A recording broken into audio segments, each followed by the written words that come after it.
Il y a de nombreuses années, dans un petit village nommé Ophia, vivait une jeune fille nommée Amaka.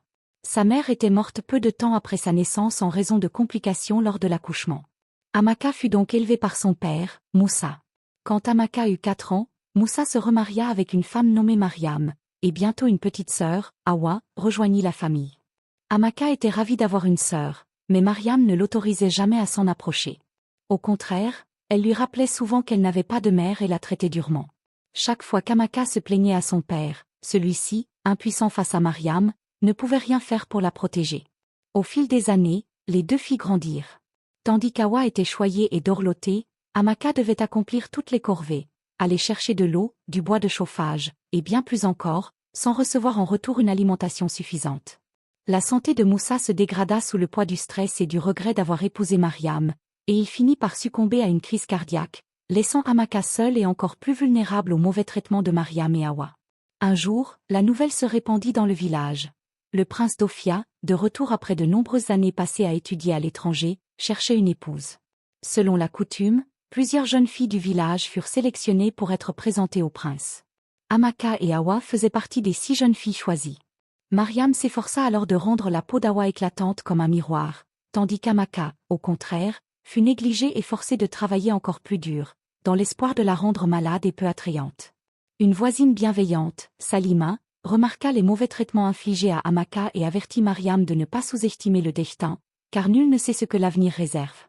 Mariam, arrogante, balaya ces avertissements en affirmant que l'avenir d'Awa était déjà assuré. Le jour où les jeunes filles devaient se rendre au palais, Awa, resplendissante, se tenait prête avec ses plus beaux vêtements. Amaka, quant à elle, n'avait rien à emporter. Lorsqu'elle s'apprêtait à partir, Mariam l'enferma chez elle, l'empêchant de quitter la maison. C'est alors que Salima, encore une fois, intervint et confronta Mariam, exigeant qu'elle laisse Amaka partir, menaçant de tout révéler au roi.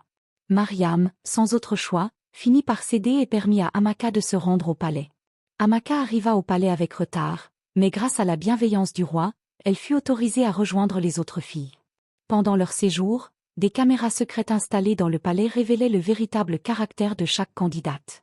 Amaka, habituée à la dureté de la vie, se montra travailleuse et humble, contrairement à certaines filles, dont Awa, qui tenta de tricher en utilisant un sortilège pour envoûter le prince. Pourtant, malgré tous ses efforts, le prince demeurait insensible à Amaka, la considérant simplement comme une orpheline insignifiante. Amaka, fatiguée de la compétition et de l'atmosphère tendue, demanda à être employée comme simple servante au palais, préférant cela à retourner chez sa cruelle belle-mère. Le chef des gardes, touché par son histoire et son courage, plaida sa cause auprès du roi. Finalement, le jour de la grande cérémonie arriva. Les villageois s'étaient rassemblés pour voir le prince faire son choix. Awa et Zara, l'une des autres jeunes filles, étaient somptueusement vêtues, tandis qu'Amaka portait une simple tenue que Salima lui avait offerte.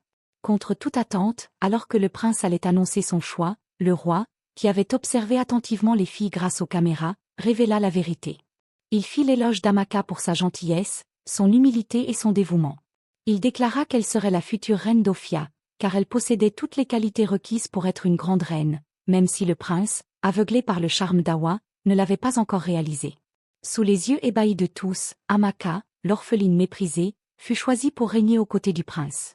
Ainsi, le destin tourna en sa faveur, prouvant que l'humilité, le travail et la beauté triomphent toujours, même dans les circonstances les plus désespérées.